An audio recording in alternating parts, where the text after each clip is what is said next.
ভালোবাসার বাংলাদেশ। আসসালামু আলাইকুম। ওয়ালাইকুম আসসালাম। ঈদ মুবারক। ঈদ মোবারক। গরু ভালো আছেন? হ্যাঁ, আমি ভালো আছি। এখন ঈদ পরবর্তী সময় দেখে অনেক বেশি ভালো আছি। আলহামদুলিল্লাহ, সবাই ভালো থাকলেই ভালো। আমি যখন থেকে বুঝি আমি তখন থেকেই শুরু করি না। জি। আমার ফ্যামিলিতে 4টা বোন, এক ভাই, বাবা মা। তো যত ফ্যামিলি ছিল তো আমাদের পুরো ফ্যামিলিটা এই আব্বুর যে দোকান কনফেকশনারি আর মুদি দোকান ছিল ওটার উপরে ডিপেন্ড ছিল। তো আমার আব্বু ব্যবসা লস করে, অনেক প্রচুর লস করে। তো আমাদের পুরো দোকান যে চলতো তো সেটা অনেক টাকা দিয়ে চলতো। তো তারা টাকা পাইতো, তো সেগুলো সব নিয়ে গেছে, দোকানের সব জিনিসপত্রগুলো নিয়ে গেছে। আচ্ছা। তো নিয়ে গেছে, এখন আরো মানুষেরা টাকা পাইতো। তো মনে করেন যে ওনারা যে টাকা পাইতো তো আব্বাকে একটা পর্যায়ে ধরে নিয়ে যায়। আর আমাদের ফ্যামিলিটা হচ্ছে পুরোই আড়ালে থাকে, যেমন কনজারভেটিভ ফ্যামিলি ওরকমই। তো আমার মা কখনো আপনি ঘরে বলছিলেন থেকে যে মুদিখানা এবং কনফেকশনারি একসাথে, রাইট? হ্যাঁ। সো ওইখানে যে প্রোডাক্ট গুলো বেশিরভাগই হয়তো ধারে নিয়ে আসার চেষ্টা করতেন, বিক্রি করতেন ধারে নিয়ে এসে। একটা পর্যায়ে গিয়ে তারা তাদের প্রোডাক্ট ফেরত নিয়ে আসা শুরু করলো, তখনই ব্যবসায় ধসটা নামলো। এবং ওইটার সূত্র ধরে আপনার বাবাকেও ধরে নিয়ে গেল, তাই তো? পানাদাররা। ওকে। তো আমার আশেপাশে চাচারা ছিল, চাচারা আব্বাকে ছাড়াই আনার জন্য যায়নি, মা গেছিল। মা যেয়ে নিয়ে আসছে, তারপরে নিয়ে আসছে এত ঘন্টার ভিতরে বাকি টাকা ফেরত দিতে হবে। তো দোকানে যে শোকেস গুলো আছে না, র্যাক শোকেস, এগুলো সব বিক্রি করে দিয়ে তারপরে ওই টাকা জমা দিয়ে আসছে। তা জমা দিয়ে আসার পরে এখানে দোকানটা চলে গেল। যে বাসাটাতে থাকতাম, দোতলা বাসা, ওখানে ভাড়া জমা ছিল, অনেক বেজে গেছে। তো ওইখান থেকে আমাদের বাসা কাছের দিকে, ওই বাড়িওয়ালা ওই বাড়িতে থাকতো না, আর সে রাজশাহীতে থাকতো। তো ম্যানেজারের আন্ডারে সবকিছু চলতো। তো ওইখান থেকে আমাদের একটা রুম দেয়, যে এদেরকে তো অন্য জায়গায় দেওয়া যাবে না, তাহলে টাকা ফেরত পাওয়া যাবে না। তো ওইখান থেকে রুমটা যে দেয়, তা এক একটা গলিতে 6টা করে রুম, আর যার যার রুমের সাথে বাথরুম আর রান্নাঘর অ্যাডজাস্ট করা ছিল। তা আমাদের রুমটা উপরে টিন আর চারিদিকে টিন। ম্যানেজার কি রাজশাহীর? বাড়িওয়ালা শুধু রাজশাহী ছিল, তাই তো? ম্যানেজার ও রাজশাহী ছিল, কিন্তু ম্যানেজার এখানে সবকিছু দেখাশোনা করতো। আর বাড়িওয়ালা আসতো না, বছরে একবার আসতো। তো এখানে আমরা বাসাতে নামলাম অনিচ্ছার সাথে। নামার পর ওই বাসাতে ওই রুমটাতে কোনো জানালা ছিল না, শুধু আর কি এই দরজাটার উপরে ছোট্ট একটা জানালা ছিল, রান্নাঘরে ছোট্ট একটা জানালা, টয়লেটের উপরে। তো এখানে নামলাম, দোকানে কিছু জিনিসপত্র আসছে। আপনার নামটা শোনা হয়নি, কি নামে ডাকবো? সুমি। সুমি। হ্যাঁ। ওকে। তো আমি ওখানে, সুমি নামটার প্রতি আমার অনেক দুর্বলতা, অন্যভাবে নিয়েন না। আমার জন্মের সময় যে ডাক্তার দেখানো হয়েছিল, ওই ডাক্তার, ওনার মেয়ের নামও সুমি, উনি সেই হিসেবে আমার নাম। আমি সুমিকে অনেক ভালোবাসি। সুমিকে বলা প্রথম ডায়লগটা আমার মনে আছে, এ কোন হারামজাদি, এ চুন চুনকে মারুঙ্গা, এরকম একটা ডায়লগ বলে সুমিকে ইমপ্রেস করেছিলাম। সুমির জন্য এখানে একটা ছাকার দাগও আছে, একটা দেখতে পাচ্ছিস? এটা নিজে নিজে দিয়েছেন? আমি দিয়েছি। না, সুমির নাম না, সুমির জন্য দিয়েছি। এই যে দাগটা দেখতে পাচ্ছিস কি? কেন আপনাকে এখন থেকে অ্যাবাউট 25 ইয়ার্স ব্যাক এই দাগটা সুমির জন্য। Sumi, still I love you. অনেক ভালোবাসার মানুষ তুই, আমার ছোটবেলা বন্ধু জিয়াউর রহমান সুমি। আচ্ছা, পুরোটা শুনছে তো? বাকিটা শুনে আমি সেটাই ভাবছি। আমার ছোটবেলার বন্ধু জিয়াউর রহমান সুমি, যাকে আমি সবচাইতে বেশি ভালোবাসি। মেয়েদের নাম তো সুমি হয়, কিন্তু এখানে একটু টুইস্ট, আমার ওই বন্ধুর নাম সুমি, যে যার জন্য আমি এখানে সিগারেটে ছ্যাঁকা মারছিলাম, যে ও যেন সিগারেট খাওয়া ছেড়ে দেয়, তার জন্য, ছেলের জন্য। তাই বলে আমার সম্পর্কে কোনো প্রবলেম আসেনি, ওই টাইপের টেস্ট নাই আমার, বন্ধুর প্রতি ভালোবাসা থেকে। বন্ধুর নাম সুমি? হ্যাঁ, বন্ধুর নাম সুমি। আরে হ্যাঁ রে ভাই, জিয়াউর রহমান সুমি। আমি কিন্তু সুমি নাম, মানে ছেলেদের নাম যে সুমি হয়, এটা কিন্তু আমি কখনো জানি না। আমার মনে পড়লো। আর এটা দেওয়ার কারণ হচ্ছে যে ও যেন সিগারেট খাইতো আর না খায়, সেই কারণে কতখানি ইমোশনাল ছিলাম আমি, যে এটা করছিলাম, যে তুই যদি আর খাস তাহলে আমি সিগারেট কিন্তু হাতে শরীরে নিবাবো। এটাতে আবার অন্য ভাববার কারণ, ওই আমাদের সময় যেটা গল্প বলতেছি 25 বছর আগে, তখন ওই টাইপের সম্পর্ক ছিল না, ছেলে বাট অন্যভাবে কেউ না নেয়, এটা বন্ধুত্ব, পিওর ফ্রেন্ডশিপ। আমি সরি, তোমার কাছ থেকে দূরে চলে গেছিলাম সুমি, মনে পড়লো ওর কথা নেই। ওকে, আমার বন্ধু সুমির কথা বলছি, জিয়াউর রহমান সুমি, ছেলে।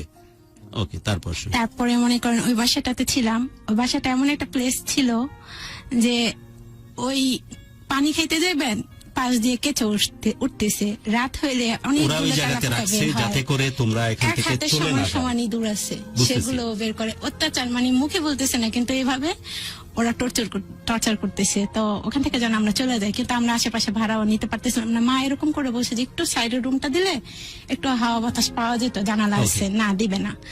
তো ওইভাবে চলতেছে। তো ভাড়া ব্যবসা তো নিত বাণিজ্য- এটার জন্য? হ্যাঁ, ভাড়া নিত, 1600 টাকা ভাড়া ছিল। ভাড়া 15 তারিখ খরচ করলেই বিদ্যুৎ, গ্যাস, পানি সব লাইন বন্ধ করে দিত। তার পাশের ঘরে বলে যেত যে ওদেরকে যেন রান্না করতে দেওয়া না হয়। এভাবে টর্চার করতো। হ্যাঁ, আর গলির মধ্যে যে লাইটটা ছিল ওই লাইটটা মনে করেন অফ করে রাখতো। তো এইখান দিয়ে মনে করেন অবনটনটা শুরু হয়ে গেল। আব্বা ব্যবসা যাওয়ার পর আমাদেরই সেই দোকানের সামনে আব্বা ডিম বিক্রি করলো। এখন একটা মানুষ উপরে মধ্যবিত্ত বা একটা নাম ডাক থাকলে তারা কিন্তু হঠাৎ করে পথে বসে যেতে পারে না, একটু লজ্জা লাগে। তো আব্বা কি করলো, ওইখানে তোমার একবার, বাবাকে কি ফাইনালি ছাড়িয়ে নিয়ে আসছেন চাচারা গিয়ে, তাই তো? না না, তাহলে চাচারা যায় না, মা ও গেছে। সরি, যে বলছিলেন মা যে গেছে। চাচারা যায়নি, মা গিয়ে ছাড়িয়ে নিয়ে আসছে হ্যাঁ, ফাইনালি। ওকে। তো ওই আব্বা ওইখানে বসে ডিম বিক্রি করলো। তো সবাই না মায়ের দেখে ঠিকই আব্বা থেকে ডিম টিম কিনতো। তো এখন আর আব্বা পারতেছে না। ওইখান থেকে আব্বা আবার গেল ইয়েতে, জিঞ্জিরা। আমরা তো রানীগঞ্জে ছিলাম, ওইখানে ওখানে যেতে আব্বা আম বিক্রি করতো। অনেক রোদ, তো কুলাইতে পারে না, তো চলে আসছে, করছে টুকটাক করছে। তো এর ভিতরে আমরা বড়াপু টিউশন করতো। বড়াপু ম্যাট্রিক পরীক্ষা ছিল। সব চাচারা বলে পড়ার দরকার নেই, পড়াশোনা করায় কি হবে। আমার খালু বলতো গার্মেন্টসে লাগা দাও, পড়াশোনা করার দরকার নেই, মেয়ে মানুষই তো। মেয়ে মানুষ বলে কি পড়াশোনা করবে না? কিন্তু আমাদের মা আর আব্বার ভিতরে একটা থিঙ্ক ছিল যে পড়াশোনাটাই একটা সময় তোমার বড় সাপোর্ট হয়ে দাঁড়াইবো। তুমি যদি পড়াশোনা করো, একটা 200 টাকা তুমি টিউশনিও করো, তোমাকে আসা যাওয়ার সময় সালাম দিবে ব্যক্তি। কিন্তু তুমি যদি গার্মেন্টসে লাগো, মানুষ আঙুল তেলে বলবো ওই যে দেখো বাবা মা চালাতে পারতেছে না, মেয়েরে গার্মেন্টসে ঢুকাই দিছে। তা চাচারা কেউ চাইতো না, চাচিরাও চাইতো না যে পড়াশোনাটা হোক। তো এইভাবে আপু টিউশন করা শুরু করলো। তো এক একটা টিউশনে মনে করেন হাইয়েস্ট স্যালারি ছিল 700 টাকা, 3টা স্টুডেন্ট পড়ায়। 100, 200, 300। তো ভাইয়া টিউশন করলো। ভাইয়া ইন্টারমিডিয়েটে ভর্তি হয়েছে, আর আপু তখন ম্যাট্রিক পরীক্ষা দিয়ে ফেলছে। আপু যে ম্যাট্রিক পরীক্ষা দিয়েছে সেটাও মনে করেন মানুষের থেকে টাকা ধার আপনি নিয়ে। ফ্যামিলির সবার ছোট? হ্যাঁ, আমি সবার ছোট। 4 ভাই বোন না? হ্যাঁ, 5 ভাই বোন। 5 ভাই বোন। হ্যাঁ, আপু বড়, তারপর ভাইয়া, তারপর 3 বোন। ওকে। তো আমার সে জীবনও ও 100 টাকা দামের টিউশনি বাচ্চাদের যে শিখায়, এটাই কিন্তু কষ্ট অনেক, যে অক্ষরগুলো চেনানো হয়। ও সে টিউশনি গুলো করতো, মেজো বোনও করতো। তা আমি তো ছোট ছিলাম, তো এর ভিতরে ঘরে মা অনেক কাজ নিচ্ছে। ধরেন শার্টের বোতাম সেলাই করা, সেলাই করতে করতে এই যে এই আঙ্গুলটা, যে বুড়ো আঙ্গুলটা ঝাঁঝরা হয়ে গেছে। তো মা বা আমরা সবাই মিলে করতাম। 100টা শার্ট সেলাই করলে 20 টাকা করে দিত।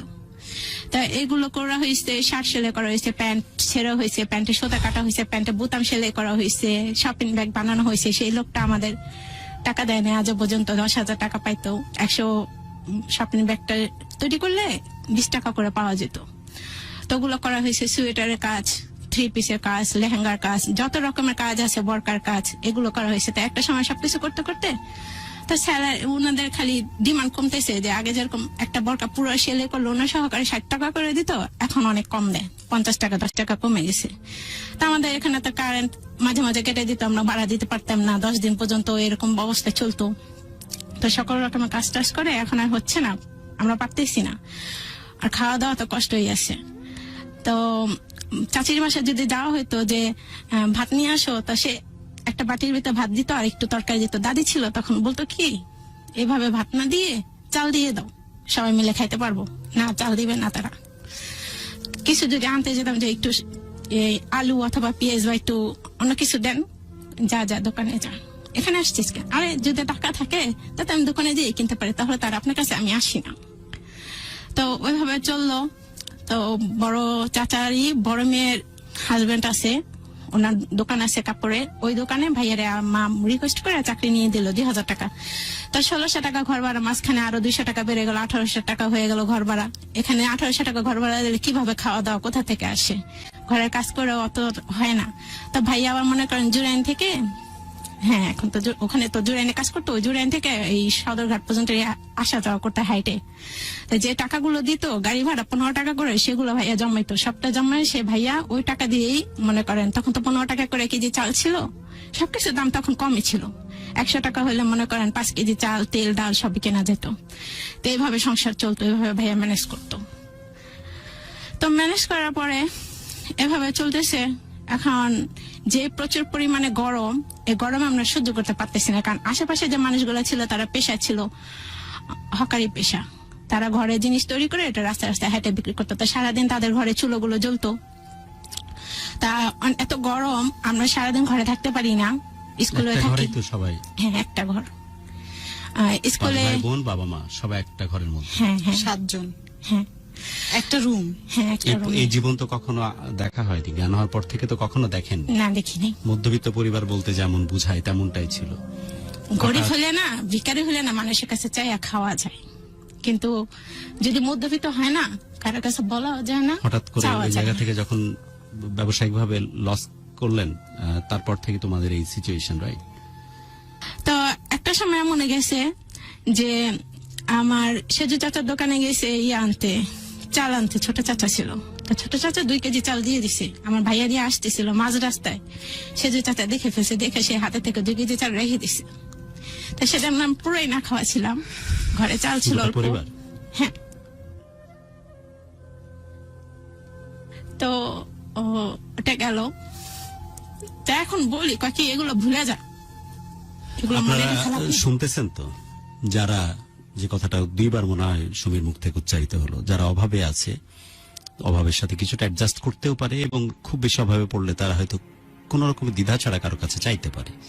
বাট মধ্যবিত্তের হয়েছে না উভয় সংকট, না বাঁচতে পারে না চাইতে পারে, ধুকে ধুকে শুধু মরতে পারে। এবং এই ঘটনাটা এক্স্যাক্টলি সুমির যে ঘটনাটা শুনছেন আপনারা, সেই ঘটনা আমার সাথে ঘটতে পারে, জুয়েলের সাথে ঘটতে পারে, পাশে বসে বসা প্রিয়াঙ্কার সাথে ঘটতে পারে। আমরা সবাই মধ্যবিত্ত পরিবার বিলংস করি। আমি তো বুঝি যে আমার একটা বাচ্চা, আমার বউ সেভাবে বাইরের পৃথিবীর সাথে অত বেশি এক্সপার্টিস তার নাই। আমাকে যদি আল্লাহ রাব্বুল আলামিন এখন তুলে নেন, হয়তো উপর থেকে আমাকে এই রকম জীবন কাহিনী দেখতে হবে যেমনটা শুনতেছি সুমির ক্ষেত্রে। সো এই মধ্যবিত্ত বা উচ্চ নিম্ন মধ্যবিত্ত বা মধ্যবিত্তের চাইতে একটু কাছাকাছি অবস্থানে যারা আছে, এদের হয়েছে আসলে জানের জ্বালা এই দেশে। মুদ্রাস্ফীতি যে জায়গায় পৌঁছেছে, কিন্তু তাদের ইনকাম সোর্স কিন্তু সেভাবে বাড়তেছে না। সবকিছু মিলিয়ে একেবারে চাতা অবস্থা। আপনারা বিশ্বাস করবেন না, যারা শুধু সঞ্চয়ের উপর বেঁচে থাকে, এরকম বহু মানুষ আছে পেনশনের টাকা বা সঞ্চয়পত্রের উপর বেঁচে থাকে। সঞ্চয়পত্রের ইন্টারেস্ট রেট গেছে কমে, ব্যাংকের ইন্টারেস্ট রেট 50%-এর নিচে কমে আসছে। সবকিছু মিলিয়ে মুদ্রাস্ফীতি কোন জায়গায় গিয়ে পৌঁছাইছে মূল্যমান, সেটা তো আপনারা জানেনই। অর্থাৎ যে মূল্যমান, পারচেজিং ক্যাপাবিলিটি 100 টাকায় পৌঁছাইছে, সেখানে আপনার কেনার ক্ষমতা, যার অন্য কোন ইনকাম সোর্স নাই, শুধুই হয়তো ওই সঞ্চয়পত্র বা এগুলোই তার পেনশন, এগুলোই হচ্ছে তার পুঁজি, তার টাকার পরিমাণ 100 টাকার জায়গায় 50 টাকায় নেমে এসেছে ইন্টারেস্ট রেট কমার জন্য। আর মুদ্রাস্ফীতির কারণে জিনিসের দাম 100 টাকার উপরে চলে গেছে। How they survive? বাঁচবে কিভাবে? এরা কিন্তু চাইতেও পারে না, বলতেও পারে না। একটা ঘরের মধ্যে আল্লাহ যদি আমাকে এই মুহূর্তে তুলে নেন, আমি জানি যে উপর থেকে আমাকে হয়তো হুনোস যেরকম পরিস্থিতি হয়তো দেখতে হতে পারে। আমার মাটা এরকম, যেমনটা দেখতেছি সামনে বসা। তো এক পর্যায়ে ভাইয়া ওখানে চাকরি করতে, এখন তো ঘরের কাজ আর করতে পারতেছে না। তো আমাদের বাসায় এক আন্টি আসতো, উনি এক সময় আমাদের বাসায় আসতো। এখন আমার মা যাচ্ছে উনাদের বাসায়, কারণ মা তো আর যায় বাইরে কাজ করতে পারবো না। মা উনার বাসায় ঘরে সে দিয়ে ওই ভদ্রমহিলা আগে তোমাদের বাসায় আসতো বিভিন্ন কাজে কামে বা প্রয়োজন টুকটাক মানে মার সাথে হেল্প করতে বা প্রয়োজনে হ্যাঁ, আসতো। হ্যাঁ, হ্যাঁ। এখন মাকে যেতে হচ্ছে তার বাসায়। মা যে তার ঘরে সব কাজ করে দিত, কাটাকাটি, রান্না বাড়া, আর সে তো আর অপরিচিত মানুষের ঘরে যাইতে পারছে না। না না। তো আশেপাশে মানুষও যে ছিল তারাও মোটামুটি হেল্প করছে, একেবারে যে করে নাই, কিন্তু কয়দিন কারে আইসা কাকে খাবার দিয়ে কয়দিন যায়। help করে? প্রতিদিনের মরা কিন্তু কেউ মাটি দেয় না। তো অনেক সময় দেখা যেত আমরা পাশের ঘরে যাচ্ছি, জিনিস আসছে কিন্তু না করে দিতেছে, কারণ ফেরত তো আর দিতে পারবো না। তো ওটার জন্য আর আশেপাশে ঘরে যাইনি। তো মা ওই আন্টির বাসায় কাজ করতো, সারাদিন কাজ করেই সেই 9টা বাজে যেত, দুপুরবেলা আসতো। তো একজনে খাবার দিত, শুধু জাস্ট একজনে খাবার দিত। এখানে কিন্তু কোনো বেতনের হিসেব না, জাস্ট একজনে খাবার দিত, ভাত দিত একটা আইসক্রিমের বক্সের ভিতরে, আর যা যা পারতো ওনার সাথে যা ছিল উনি দিয়ে দিত। তো এইভাবে মা চললো, বছরের পর বছর আমরা এইভাবে চললাম। তো অনেক সময় স্কুল থেকে ফিরে আসতাম, চিন্তা করতাম কি যে যদি একটু বাসায় খাবার পাওয়া যায়, কিন্তু আইসনে কিছুই পেতাম না, শুধু ভাত পাইতাম। তো ভাত কোন রকম ফেরার পথে চিন্তা হতো যদি ভাগ্যিস খাবার পাওয়া যায়। হ্যাঁ, যে পেঁয়াজ ভর্তা দিয়ে ভাত খেয়ে যেতাম। যাই যদি স্কুলে কথা বলতাম, তোর মুখে থেকে পেঁয়াজের গন্ধ আসতেছে, মনে মনে বলি কি, আরে তুই তো যাই ভালো খাবার খাস, আর আমি তো পেঁয়াজ ভর্তা দিয়ে ভাত খেয়ে আসছি।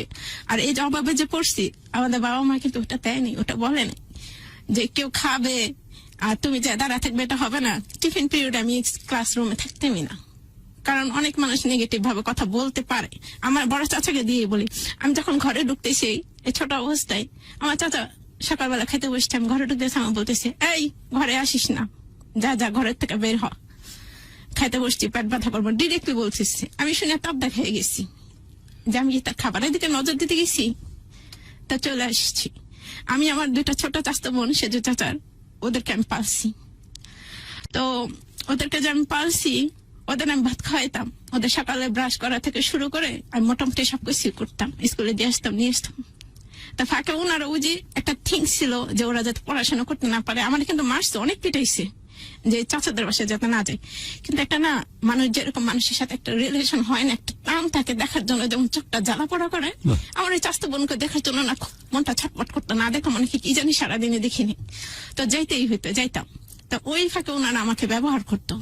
তা আমি যে ওদেরকে খাওয়া দাওয়া করা দিতাম, আমি কখনো মুখে এক লাফা ঢুকায় চোখ মেরা চিমে চিমে আর কি চাওয়াইতেছি, কিন্তু ভাবতেছি যদি আমাকে বলে তুই পেটে ওটা তো খাইতেছিস কেন, হ্যাঁ পেটে তো ক্ষুধা। হ্যাঁ হ্যাঁ, কিন্তু যদি বলে যে এটা করতেছিস কেন, এটা খাইলে কেন, অবশ্যই সব নষ্ট হয়ে গেছে, যদি এই কথাটা বলে, ওটা চিন্তা করে ডরে খাইও না, যে না থাক, খাওয়া দরকার নেই।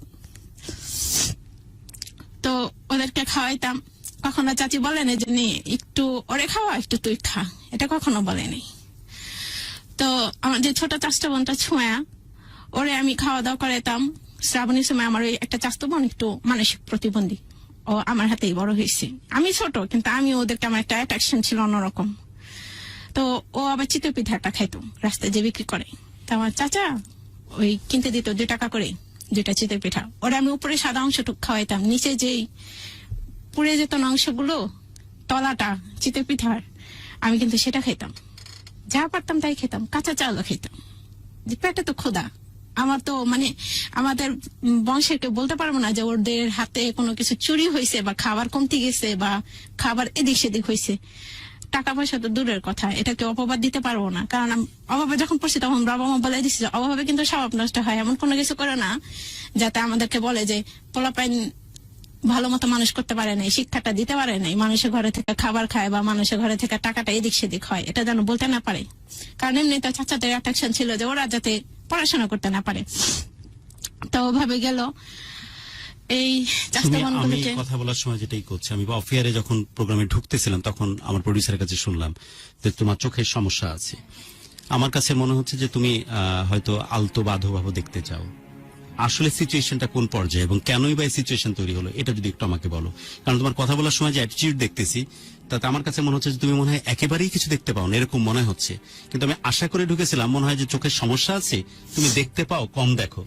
সিচুয়েশনটা কি? না, দেখতে পাই বা কম দেখি না, একদমই টোটালি দেখি না।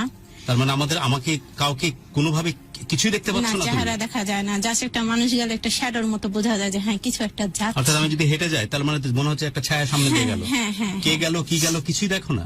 না, বুঝতে পারি না। কোন বয়সের পর থেকে এই পরিস্থিতির মধ্যে পড়লে? 12 বছর শেষে 13 বছর যখন পড়ছে তখন এই পরিস্থিতিটা এখন পড়ছে। তোমার বয়স কত আনুমানিক? 24-25। তার মানে এই 10-12 বছর তুমি কিছু দেখতেছো না? না, কিভাবে এই সিচুয়েশন তৈরি হলো? ওই যে বাসাটার কথা বলছি না, ওই যে হ্যাঁ। গরম সাইনাসাইটিস প্রবলেম হয়ে গেছিল, আমার চোখগুলো সব না টেরা হয়ে গেছিল। তা আমাদের তো এমনি অভাব, তো একটা সাইনাসের pharmacy প্রবলেম থেকে- হয় ঘাম বসে বসে, মানে হ্যাঁ, প্রচন্ড গরম, হ্যাঁ, ধুলাবালি। ওই যে আচ্ছা। মাঠে ঘাটে থাকতাম, যে ঘরে মানে ওই ঘরে থাকা চেয়ে না মাঠে থাকা ভালো, এত গরম, ফ্যানের রং পর্যন্ত গুলে গুলে পড়ছে গরমে। হ্যাঁ, মা তো প্রেসারে মনে করেন ফিট হয়ে যেত, তার আশেপাশে মানুষ এসে পানি ঢালতো, এই ঘরে পানি ঢালতে ঢালতে পুরো গলির মাঝখানে বয়ে যেত। কোন পরিস্থিতিতে আছি? তো কেন গর্ব করি আমরা যা তা আমরা তাই কেন বলি না? আমরা কেন ভেতরে বাংলাদেশের ভেতরের এই সত্যিকারের বাংলাদেশটা কি আমরা ভয় পাই চোখের সাথে চোখ মেলাতে? এদের কথা কে বলবে? আচ্ছা, কথা এদের বলতেই আমরা চাই না, তাহলে এদের কথা কে ভাববে? আমরা তো 1-2টা ঘটনা মাঝে মাঝে রিপ্রেজেন্ট করি। কসম খোদা, বহু মানুষের ঘরে ঘরে সিচুয়েশন। অ্যাটলিস্ট অ্যাকনলেজ করি না, আমরা আইডেন্টিফাই করি না। বলা তো দূরের কথা, কেন বলবো না আমরা? জেডিপি ইজ গুড, কলার উঁচা করার মতো ব্যাপার, বড় বড় মেগা প্রজেক্ট হচ্ছে, that's good, pretty cool. But বাংলাদেশের ভেতরের এক বাংলাদেশ অসম্ভব রকম কষ্টে আছে। এইটার মধ্যে অন্য রকমের গন্ধ ঠেলে দেওয়ার কোনো সুযোগ নাই। যা আছে তা আছে। এগুলোকে অ্যাকনলেজ করা উচিত, এগুলোকে বলা উচিত। যখন বলবে তখন মানুষ জানবে, জানলে হয়তো তখন কিছু একটা কাজের ব্যবস্থা হবে, যেটার কারণে এই মানুষগুলোকে আইডেন্টিফাই করে তাদের সলিউশনের ব্যবস্থা করা হবে। সহ্যের বাইরে ভাই। আমি কিন্তু কোনো ফকির মিসকিনের গল্প শুনিনি যে প্রতিদিন সে অভ্যস্তই জ্ঞান হওয়ার পর থেকে এই পরিস্থিতির ভেতর দিয়ে যাওয়া, তার জন্য নতুন করে কষ্টের কি আছে, এমন একটা পরিবারের গল্প শুরু হয়েছে বা শুনতেছি, যারা মধ্যবিত্ত একটা পরিবার বিলংস করে, যারা কোনোদিন এ ধরনের কষ্টের রং রূপ কখনো কাছ থেকে দেখেনি। তাদের জন্য এই ছোট্ট ছোট্ট অপমান, এই ছোট্ট ছোট্ট কষ্ট কত যে পাহাড় সমান, যাদের উপর দিয়ে যায় তারাই বুঝে। বলতেছিল যে গরমের মাত্রা এত তীব্র যে ফ্যানের যে রং, সে রং খসে খসে পড়তো। বেচারির ঘাম বসে বসে সাইনাসের প্রবলেম হয় এবং পরবর্তীতে চোখগুলো টেরা হয়ে যায় এবং সেখান থেকে ট্রিটমেন্ট শুরু হয় চোখে, রাইট? হ্যাঁ, সেখান থেকে শুরু হয়। করতে পারছো না? কি অবস্থা? ট্রিটমেন্ট করতে পারি নাই তখন। একটা ফার্মেসি থেকে জাস্ট মেন্থল দিয়েছিল, বলছিল এটা নিঃশ্বাসটা নিলে আস্তে আস্তে ঠিক হয়ে যাবো। তাই একটা সময় যা মাসখানেক ওরকমই ছিলাম। তারপরে আস্তে আস্তে ঠিক হয়ে গেছে। ঠিক হয়ে যাওয়ার পরে তো আবার এক পরিচিত লোক ছিল যে বর্তমানে নারায়ণগঞ্জে থাকে, খুব প্রভাবশালী লোক। তো ওনাকে ফোন করে বলা হয়েছিল যে আমার মা বলছে, রিকোয়েস্ট করছে যে ভাতিজা, মেয়েগুলো তো এই ছোট মেয়েটার অবস্থা, আর ওরা তো গরমে ঘরে থাকতে পারে না, যতটুকু সময় স্কুলে থাকে অতটুকু একটু স্বস্তি পায়, বাসায় আসলে তো থাকতে পারে না, একমাত্র রাত ছাড়া, কারণ রাতে তো ঠান্ডাটা পড়ে, রোদ তো আর রাত্রে থাকে না। তো ওই অবস্থা, মা বললো যে এরকম অবস্থা আর থাকতে পারতেছি না, আমাকে যদি একটু হেল্প করতেন। তখন উনি শুনে ওনার অনেক মায়া লাগছে। তাই মায়া লাগার পরে উনি বলে আচ্ছা চাচি ঠিক আছে, আমি দেখি কি করতে পারতেছি। আর এর ভিতরে চাচারা মনে করেন ওরা তো উকি মেয়েরও দেখেন, আমার কিন্তু 3টা মামা বিদেশ থাকে, কেউ কিন্তু একটা ফোন দিয়ে জিজ্ঞাসা করে নাই যে কেমন আছো। মা গেছিল, আমাকে নিয়ে গেছিল রাস্তার মধ্যে, মা পুরো প্রেশার হয়ে। বলতে চাচ্ছিস বল?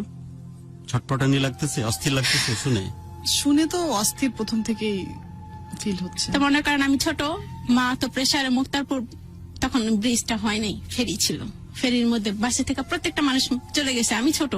আমি ভাবতেছি মাকে নিয়ে আমি কোথায় যাবো। তো একটা লোক এসে পাশে দাঁড়ালো, ওই নদী থেকে পানি দিল, দিয়ে একটু সুস্থ করলো। তারপরে মাকে নিয়ে গ্রামে গেছি, ওখান থেকে শুধু 80 কেজি চালের একটা বস্তা দিছিল আর ছোট্ট একটা তেলের বোতল দিছিল। এই মামার বাড়ি থেকে হেল্প, আর কিছু না। তো আসলাম এখানে, আসার পর ওই ভাতিজাকে মা বললো, বলার পর উনি বললো আচ্ছা দেখি কি করা যায়। তারপর উনি বললো যে চাচা আপনারা ওখানে থেকে লাভ নেই, যেহেতু এরকম একটা অবস্থা, আর ঘর ভাড়া তখন 1800 টাকা থেকে 3000 টাকা করে ফেলছে। আশেপাশে ঘর নিতেছে সবাই, অ্যাডভান্স দেয় 50,000 টাকা। আমি তো 1800 টাকাই দিতে পারি না, অ্যাডভান্সও দিতে পারবো না, আর 3000 টাকা ঘর ভাড়াও আমি দিতে পারতেছি না। এখন কি করবো? এখন তো পুরাই চাপে পড়ে গেছি। তারপরে ওনাকে বলার পর উনি নিয়ে আসছে ওই সকল জিনিসপত্র যা আছে, জিনিসপত্রটা তেমন নেই, চেয়ার টেবিল খাট টাট যা আছে আনলাম, এগুলো নিয়ে আমরা চলে আসলাম, রাত্রে চলে আসলাম। আমাদের আবার ঋণ ছিল, অনেক ঋণ ছিল। তো ঋণগুলো যতটুকু পার্সে দিছে, বাকিটা এপারে আসার পর দেওয়া হয়েছে। আব্বা ভাইয়া কাজ করে দিছে। পরে নারায়ণগঞ্জে ওই ভাইয়াটা নিয়ে আসার পরে আমরা শিফট হলাম এখানে, একটু স্বস্তি পেলাম। অনেক সময় মাঝে মাঝে ভাবতাম যে এই টিনের ঘর কবে আর দেখতে পারবো না, কবে একটু পাকা ঘরে যাব, একটু স্বস্তিতে থাকতে পারবো। তারপরে সুন্দর একটা ফ্ল্যাটই নেওয়া হয়েছে, ওখানে থাকলাম। তো উনি 1 বছর পর্যন্ত আমাদের সংসার বলতে কি, উনি জাস্ট 2000 টাকা ঘর ভাড়া দিত, মাঝে মাঝে 1000 টাকা। ওই ভদ্রলোক, যে ভদ্রলোককে ভাতিজা বলে সম্বোধন করেছিল তোমার মা, এবং সে মোটামুটি একটু সাপোর্ট দিচ্ছে। তারপর আমাদের জন্য তখন ওইটাই অনেক বড় কিছু, অনেক বড় সাপোর্ট। যেহেতু চাচারা কেউ দেখে না, ইনি অন্য মানুষ হয়ে দিছে, মুখে পরিচিত। তো এভাবে চলতেছে। তো ওনারও ফ্যামিলি আছে, তো ওনার ফ্যামিলির কানে এটা পোষায় গেছে। ওনার কানে এটা পোষায় যাওয়ার পরে উনি আমিও যখন অসুস্থ হয়ে যাই, আর উনিও মনে করেন ওই ঘর ভাড়াটা দেওয়া বন্ধ করে দেয়। ভাইয়া বেতন পায় 5000 টাকা, তাই 5000 টাকা থেকে 3000 টাকা, আর ওই যে ভাইয়া 2000 দিত, ওই ভাইয়াটা বুঝছি। 2000 আর কিন্তু 3000 অল্প মিলে অল্প করে 5000 সবার টাকার জোগান আস্তে আস্তে আসা শুরু হয়েছে, যেমন তোমার ভাই চাকরিতে গেছে, তাই তো? হ্যাঁ, ভাইয়া তো আগে থেকে চাকরিতে, ওই যে আচ্ছা, রানীগঞ্জে থাকতে 2000 টাকা থেকে স্যালারি আস্তে আস্তে করে মা বলে বলে ওই চাস্তো বোনের জামাই থেকে বাড়াইছে, যে একটু একটু করে বাড়াই দিলে ভালো ওকে। হয়। আর তুমি তোমার চোখের কথা বলছিলে হ্যাঁ। যে চোখের ট্রিটমেন্ট আর হলো না তখন, উনি যেহেতু আর হেল্প করতে পারছে না হ্যাঁ। ওর পরিবারের জন্য, ওরা- তারপর উনি, আমি অসুস্থ হয়ে গেলাম, বমি শুরু হইলো, আর পুরাই খাওয়া দাওয়া করতে পারি না। তো এর ভিতরেই মনে করেন আমি একটা কথা মিসিং করে গেছি। আমার যে আব্বার ভাবি আছে, ওই ভাবির ভাগ্নির যে জাল আছে, জালের যে ছেলেটা আমরা মামা বলি, ওই মামাটা আমাদের অনেক হেল্প করছে, একটু একটু করে হেল্প করছে। এই যে বিদ্যুৎ থাকতো না, উনি কিন্তু আমাদের মোমবাতি কিনে দিছে, পড়াশোনা স্টপ এগুলো হয়ে অনেক যাবো, বড় ব্যাপার সুমি, ফর্ম ওই ফিল আপ করে সময়টা তো দিছে, অনেক বড় ব্যাপার। ফর্ম ফিল আপ করে দিছে। ঈদের সময় আমাদের উনি দু এক সময় কাপড় চোপড় কিনে দিছে, কখনো চাল এনে দিছে, যে না খাই থাকবা, ওই যে এসে এসে দেখতো।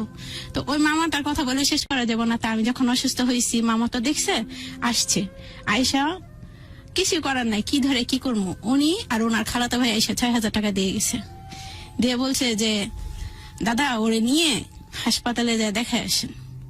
পিজি হাসপাতালে দেখাইলাম, দেখানোর পরে যা ট্যাবলেটটা দিতে আমি এটা খাওয়ার পরে মনে করেন 1 মিনিট যাইতো না, সেটা অটোমেটিকলি আবার ট্যাবলেটটা গলতেও পারতো না, আবার চলে আসতো, কিছু খেয়ে রাখতে পারতাম না।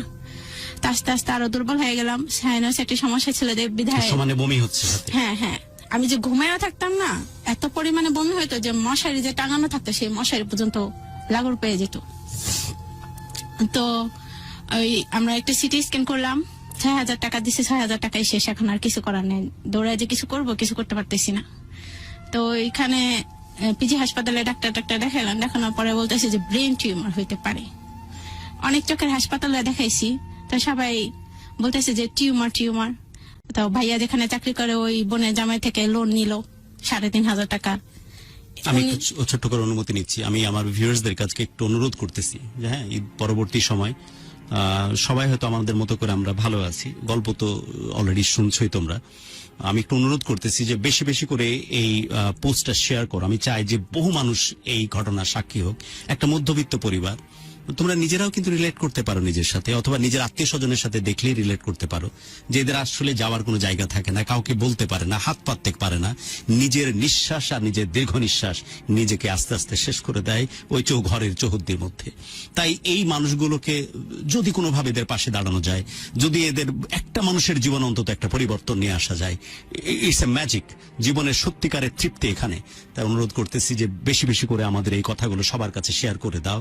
যারা এখন এই মুহূর্তে আমাদের সাথে লাইভ স্ট্রিমিং এ আসো, তোমাদের কাছে চেয়ে নিচ্ছি যে প্লিজ এগুলো শেয়ার করো বহু মানুষের কাছে, যাতে করে কোনো একটা সোনার বা রূপার কাঠির সংস্পর্শে সুমি এবং সুমির পরিবারটা যদি বেঁচে যায়। সো এটা আমি নিজে থেকে বলতেছি, ওরা আমাকে বলেওনি।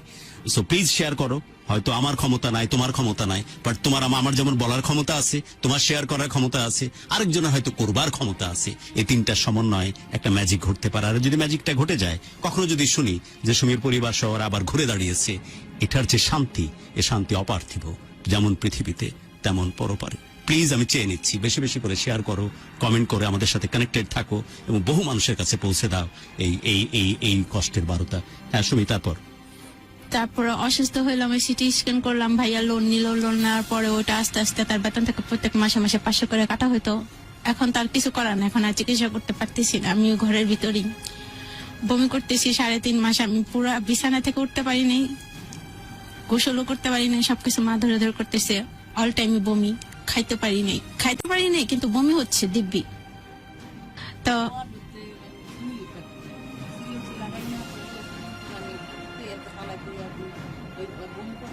যে কথাটা শুনছো তোমরা এখন, যারা ভিউয়ার্স এখন আছো, সেটা হচ্ছে সুমির মা, ঠিক আমাদের ক্যামেরা অপোজিটে বসা। আমি চেষ্টা করবো তাকেও স্ক্রিনে নিয়ে আসার। হ্যাঁ সুমিতা। তো ওইভাবে চলতেছে। তো যখন বমিটা বন্ধ হইলো 1-1.5 সপ্তাহ যাওয়ার পর আমি চোখে কিছু দেখতে পারতেছি না, আমার জামার রংটা হঠাৎ আমার, করে? হ্যাঁ 1.5 সপ্তাহ পর বিছানা থেকে ওঠার পর, যে এখন কোন রকম হাঁটতে পারি। আমি হাঁটতে পারতাম না, আমি হাঁটলেই না ঠাস ঠাস করে পড়ে যেতাম, দাঁড়াতে পারতাম না, আমার শক্তি ছিল না। আর দাঁড়ালেই পড়ে যেত হঠাৎ করে? হ্যাঁ, মনে হয়তো পিছন থেকে কেউ টাইনে আমার নিয়ে যেতেছে, আমি দাঁড়াতে পারতাম না, পড়ে গেলাম। মা তারপরে আসে প্রথম যেমন অনুভব উঠে করলে দেয়। যে তুমি মনে হয় দেখতে পাচ্ছ দেখতে না। পারতেছি না, আমি কিছু দেখতে পারতেছি না। এটা কোন সময় বা হঠাৎ করে কোনো একদিন ঘুম থেকে উঠে বা কোন সময় ঘটনা এটা? এটা 2009 সালে মানে কোন এক নির্দিষ্ট দিনে দেখতে পাচ্ছিল না? হ্যাঁ, হ্যাঁ। এই অসুস্থ থেকে ওঠার পর 3.5 মাসে বমি টমি করেই খাওয়া দাওয়া বন্ধ হয়ে গেছে। এরপর থেকে যখন বমিটা থামলো, এর 1.5 সপ্তাহ পরে মনে করেন এবার আমি তুমি প্রথম উঠতেছো, মানে হ্যাঁ, হাঁটাচলা হ্যাঁ। করার চেষ্টা করছো, তখন হ্যাঁ, দেখতেছো যে দেখতে তুমি পারতেছি হাঁটাচলা না। টুকটাক করতে পারছো, কিন্তু দেখতে পাচ্ছ না কিছু। দেখতে পারতেছি না, ওই দেয়ালের সাথে আমি ব্যথা পাইতেছি, ঠিকঠাক মতো কিছু বুঝতে পারতেছি না। তখন কোনো তো কিছু বাবা মাকে দেখতে পারি না। বলোনি? তখন বলছি, আচ্ছা, তো বলার পর ওনার বিশ্বাস করতে পারতেছে না, কারণ কখনো তো এগুলা দেখে নাই যে একটা মানুষ সুস্থ থেকে অসুস্থ হ্যাঁ। হয়ে যায়, তাও বমি জানে যে করতে সুস্থ করতে। বাচ্চা লেখাপড়া করছে, এই করছে, হঠাৎ করে যে দেখতে পাবে না, এটা তো হ্যাঁ। তার অভ্যস্ত না। হ্যাঁ, পরে কি করব, আমাদেরই বাড়িওয়ালার মেয়ে ছিল, ডক্টর তো ওনার কাছে নিয়ে গেছে। উনি বলছে ওর তো ব্রেন টিউমার হয়েছে, ওই হাসপাতালে নিয়ে যান। আমি হাসপাতালের নামটা বলতেছি না। তো ওই হাসপাতালে যাওয়ার পর, যেহেতু সরকারি, নিয়ে গেছে ওখানে, ওনারা বললো কি হ্যাঁ ব্রেন টিউমার হয়েছে। তা আমার সেজবনটা বলছে কি যে কোথায় হয়েছে স্যার টিউমারটা, এত বেশি বোঝো কেন, তোমার বলতে হবে এই তো, কোথায় এই হয়েছে। তো। এখন আরে আমার ভাই, মনে এ যদি ওই ডাক্তার তার সারা জীবন পার করে থাকে, আর ওই প্রজ্ঞা আসেনি যে বের করে দিবে যে অ্যাকচুয়ালি ব্রেন টিউমারটা আদৌ হয়েছে কিনা। অথবা আমার কেন জানি প্রেডিকশন হয়েছে, অফ এয়ারে যতটুকু শুনেছি বা অন এয়ারে যতটুকু শুনতেছি, মেবি নিউরোলজিক্যাল ট্রিটমেন্ট বা টিউমারকে টার্গেট করে ট্রিগার করে ট্রিটমেন্ট করতে গিয়ে বেচারে যেখান থেকে নিউরনের ইন্ডিকেশনটা যায় চোখকে দেখার জন্য, সেই জায়গাটাকেই হয়তো নষ্ট করে দিয়েছে মেবি। মানে হাইপোথেটিক্যালি বলতেছি না, এরকম বহু ঘটনার সাক্ষী, বহু গল্প কিন্তু প্রচলিত আছে। সো আমরা এখন পর্যন্ত ভদ্র আছি, আজ পর্যন্ত, ভবিষ্যতে ভদ্র থাকবো কিনা এটা নিয়ে রেডিও চ্যানেলে কর্তৃপক্ষের সাথে কথা বলে সিদ্ধান্তে আসবো। যে ঘটনা ঘটাবে, যার কারণে যে ঘটনা ঘটবে, সবগুলোকে নাঙ্গা করে ওপেন করে দিব। এই এই এই এই এই পরিস্থিতিতে খুব শীঘ্রই যাব আমরা। আজ পর্যন্ত ভদ্র আছি, আজ পর্যন্ত আমরা ডিসক্লোজ করতেছি না। এরপর থেকে আমরা ডিসক্লোজ করে দেওয়ার জন্য চেষ্টা করব, যে যার কারণে কারো কারণে যদি কোনো কেউ ভিক্টিমাইজড হয়ে থাকে, সারাটা জীবন যদি তার ভুলের জন্য অভিশপ্ত হয়ে যায়, তাহলে সেই ব্যক্তিকে আমরা নাঙ্গা করে ওপেন করে দিব। যদি তার পক্ষে এভিডেন্স থাকে, সে তখন প্রমাণ করবে মিডিয়াতে এসে। এই এই এই পরিস্থিতিতে আমরা যাব খুব শীঘ্রই। হ্যাঁ, তারপর শুনি। তো হাসপাতালে ওখানে ভর্তি হওয়ার পর ওনারা বললো যে আচ্ছা দেখতেছি ওর মাথা তো পানিটা বেশি, একটা শান করতে হবে। তা আমাদের কাছে কিন্তু টোটালি টাকা নেই, আমরা পুরো খালি হাতে গেছি, টাকাই তো নেই, জাস্ট ভর্তি হইতে আর কয় টাকা লাগে। তো ওনারা বলতেছে এই অপারেশন করতে হবে, ছোটখাটো একটা অপারেশন, এই একটা পাইপ বসাতে হবে। পাইপটার দাম কত বলছে, বেশি না, 2200 টাকা। এটা কিসের ভিত্তিতে বলতেছে? তাহলে সলিউশন হবে, দেখতে পাবে, তাই? হ্যাঁ, পানিটা পড়ে গেলে চোখে দেখতে পারবে। এখন এই 2200 টাকা কোথায় পাবে? তুমি এই কাজগুলো কি হয়েছিল ফাইনালি পরে, যেগুলো বলছে, মানে করাইতে পারছিলা পরে? না, কোনো টিউমার ছিল না, শানটা করছে সেটা ভুল হয়েছে। আসলে এই শানটা গভীর করে ঢুকাই দিল শান ভুল। বলতে একটু বুঝাও তো আমারে, কি বলতে বুঝাচ্ছে এটা? মাথা কাইটা, পেট কাইটা, পাকস্থলিতে একটা পাইপ ঢুকায় দেয়, আর মাথার ভিতরে একটা পাইপ ঢুকায় দেয়। তো এই মাথা থেকে পানিটা পাকস্থলিতে চলে যায়। ওইভাবে ড্রেনেজ করে দেয় একটা। হ্যাঁ। ওর বক্তব্য ছিল যে মাথার মধ্যে পানি জমছে, হ্যাঁ, হ্যাঁ। সেই পানি ড্রেনেজ লাইনের মাধ্যমে পাকস্থলীতে ট্রান্সফার করে দিবে। হ্যাঁ, হ্যাঁ। সেটা সে করেছে। হ্যাঁ, করছে। পরবর্তীতে খোঁজ নিয়ে দেখা গেল কি কোনো টিউমার তোমার ছিল না আদতে। ছিল না। আর এই কাজগুলো করতে গিয়ে কি তোমার এই যে কোনো ভেনে কোনো হ্যাঁ, affect করছে। প্রবলেম ওটার হয়? আমি যতটুকু দেখতাম অপারেশন, আমি যদি অতটুকু দেখতাম আমি ভালো থাকতাম। ওই বিফোর অপারেশন যা দেখতা সেটাও হ্যাঁ। চলে যায় তখন। ওই অপারেশনের পর আমি আরো দেখি না, কিছুই দেখি না। আর অপারেশন আগে কি পরিমাণ দেখতে? কিছুটা আংশিক দেখার ইয়ে ছিল। হ্যাঁ, হ্যাঁ, তখন 2 চোখে দেখতাম, তো আমি কিন্তু এখন ডান চোখে কিচ্ছু দেখি না, কিচ্ছু না। মানে অন্ধকার। যতটুকু উনার কথা থেকে বুঝতে পারলাম, উনার ট্রিটমেন্ট সম্ভব ছিল, হয়তো একটু সঠিক লেন্দি treatment-এর প্রসেসিং, প্রয়োজন ছিল। একটু এক্সপেন্সিভ ছিল, কিন্তু সম্ভব ছিল। কিন্তু তারা যে কথা দিয়েছিল যে মাথাতে যে পানি জমছে সেটা যদি ড্রেনেজ লাইনের থ্রু দিয়ে পাকস্থলীতে ট্রান্সফার করে দিয়ে, যেমনটা তুমি বললে, তাহলে তুমি দেখতে পাবে। হ্যাঁ। না দেখতে তো তখনও পাচ্ছিলে, পুরো হ্যাঁ। দেখতে পাবে, তাই তো? হ্যাঁ, হ্যাঁ। সেটা যে ঘটলো না, তখন ডাক্তার কি বলতেছে? তখন বলতেছে, তো ওনারা নিজের ভুলটা তার কেউ স্বীকার করে না। বলতেছে কিভাবে ব্যাখ্যা দিল তখন? তখন বললো এটা তো এখানে বসানোটা ভুল হয়েছে। কে বললো আমার এটা? যে যে ভুল ডাক্তার যে ভুল operation- করছে? হ্যাঁ, যে যে ভুল ডাক্তার করছে। অপারেশন সে কি বলছে? এটা একটু ভুল হয়েছে, আমরা আবার আরেকটা অপারেশন করবো। তো এই ও ভুল স্বীকার অপারেশন, করেছে? হ্যাঁ, ওরে ভাই, করছে। তোরে ধন্যি, এই প্রথম রেকর্ড যে সে অ্যাটলিস্ট ভুল হয়েছে। অ্যাকনলেজ করেছে যে ভুল করেছে। তো উনি আবার আমার নিয়ে যায় 12 দিনের পরে, এই অপারেশনে 12 দিনের পরে আবার থিয়েটারে ঢুকানোর পরে আরেক প্রফেসর পাশাপাশি ছিল। আমার যখন অপারেশন হয়েছে এটা কিন্তু স্টুডেন্ট দিয়ে করানো হয়েছে, আর ওই ডাক্তার খালি দেখাই দিছে। আর সেকেন্ড অপারেশন যখন করতে চাইছে তখন সবকিছু করে ফেলছে, স্যালাইন ট্যালাইন লাগাই ফেলছে। তো প্রফেসর আর ওই ডাক্তারের তর্ক বিতর্ক হয়েছে, হওয়ার পর আমার বের করে দিছে। একটা ট্রিটমেন্টের পারপাজে আমি দিল্লি গেছি, ইন্ডিয়ার কয়েকটা প্রদেশে গেছি, রিসেন্ট ব্যাংকক থেকে ঘুরে আসলাম, বাংলাদেশের রুগীতে ভরা। আর যখন এদেশে কথা বলার চেষ্টা করা হয় তারা বলে যে why you are going abroad, we are so much capable man, এখানে করান, প্রয়োজন নাই তো, প্রয়োজন নাই।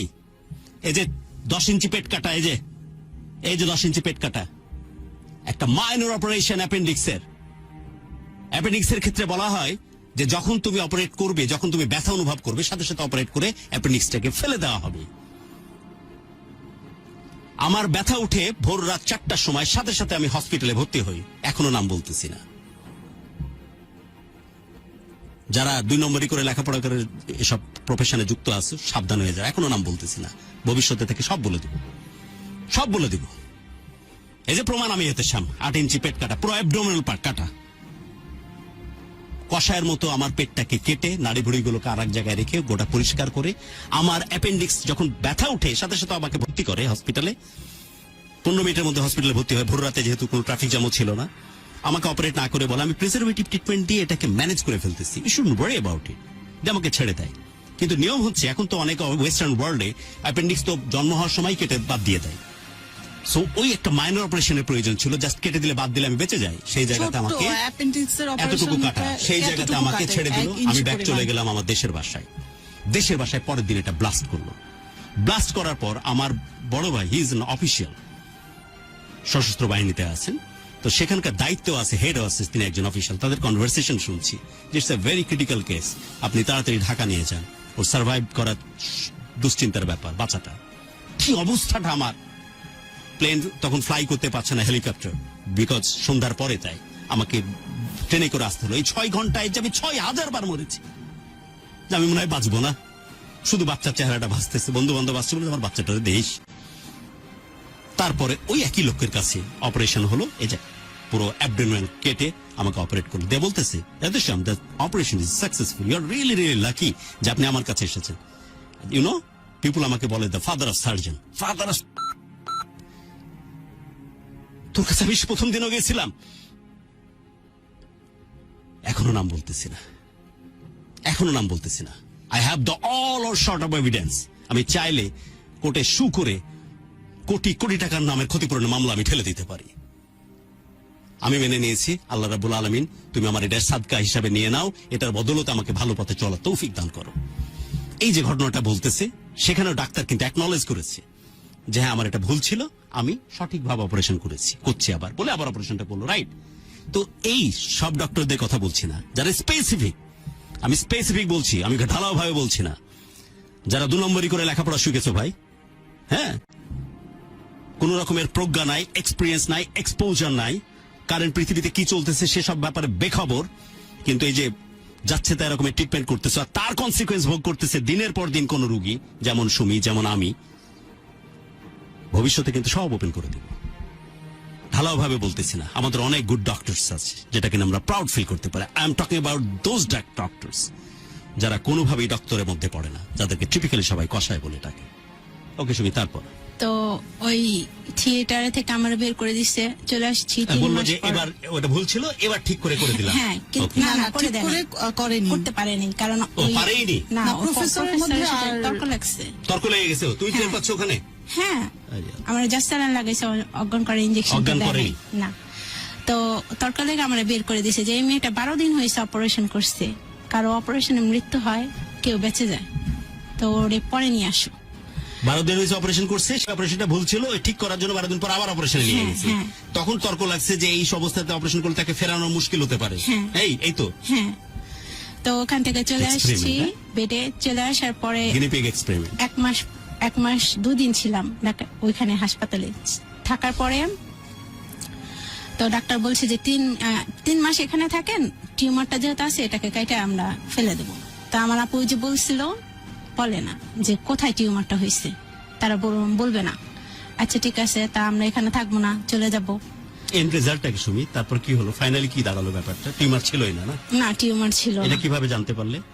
এটা 3 মাস পরে ঠিকই আমরা আবার ওই মেডিকেলে গেছি, যাওয়ার পরে আরো বড় বড় প্রফেসরের যে হেড, অন্য ডাক্তার অপিনিয়ন নিলে, হ্যাঁ। সেকেন্ড বা থার্ড অপিনিয়ন হ্যাঁ। নেওয়ার চেষ্টা করলে যে আসলে কি দেখি তো, হ্যাঁ। পরে জানা গেল যে টিউমার নাই ওই হসপিটালে, ওই হাসপাতাল, অন্য ডক্টরের থ্রুতে হ্যাঁ। জানা গেল যে টিউমার তাদের না। সবার উপরের লেভেলেরই ছিল, তো উনি দেখে বলছে, সাথে আরো অনেক সবাই প্রফেসরই ছিল, ওনারা দেখে বলছে যে না, এর তো টিউমার নাই। এবং তারপরে- এটা কি ওরা স্বীকার করছে যে ওটা করতে গিয়ে তোমার চোখের দৃষ্টি পুরোপুরি চলে গেছে? হ্যাঁ, ওই ডাক্তারে ডাকাইছে যে কে করছে এটা, এই মেয়েটা জীবন তো শেষ করে দিছে। তো তোমাদের সামনেই বলতেছে এগুলো কথা? হ্যাঁ, হ্যাঁ। ওই ডাক্তার ওকে উদ্দেশ্য করে? হ্যাঁ, পরে ওই ইস, ডাক্তারে ডাকাইছে, প্রফেসরে ডাকায় পরে ইচ্ছা মতো রাগারাগি করলো, ঝাড়লো। তোমার সামনেই? হ্যাঁ, আমি তো এটা আব্বা, কোনো মা- ব্যাকআপ ট্রিটমেন্ট বা এটার জন্য কোনো কিছু আপনাকে ওরা বলে নাই?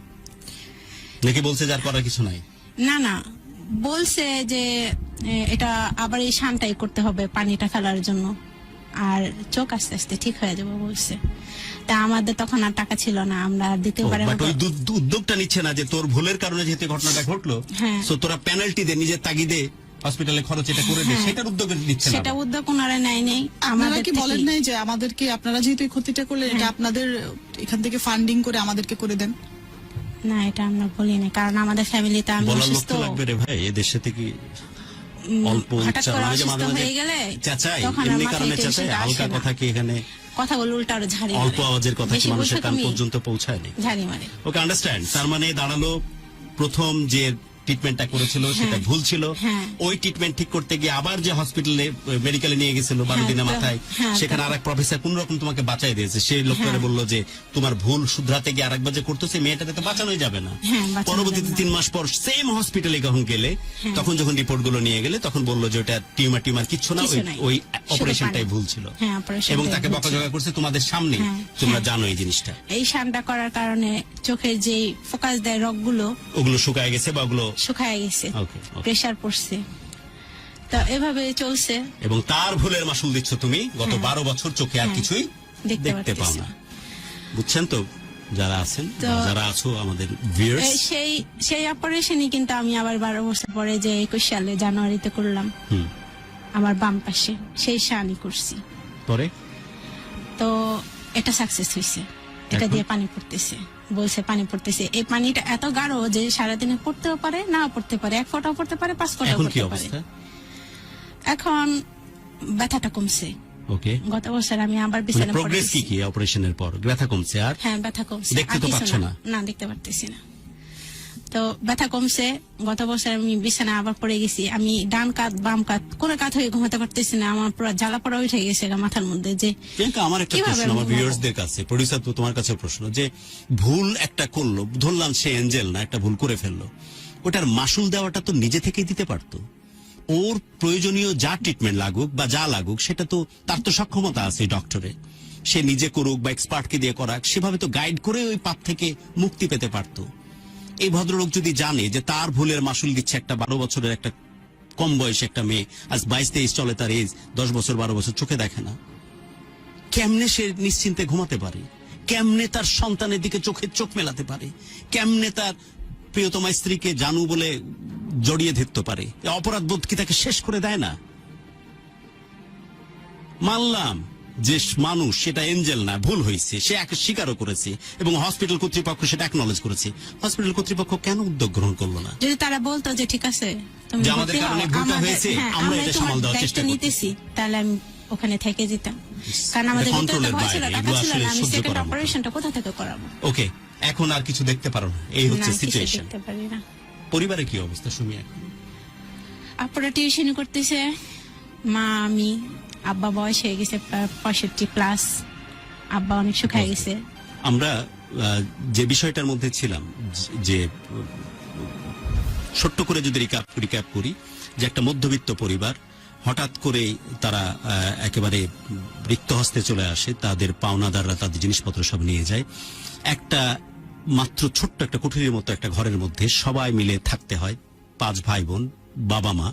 অসম্ভব গরমের বর্ণনা দিতে গিয়ে বলতেছিল যে এত বেশি গরম আর এত ধুলোবালি যে দেখা যাচ্ছে আমাদের যে একটাই ফ্যান ঘুরতো, সে ফ্যানের রং পর্যন্ত ঝলসে পড়তো।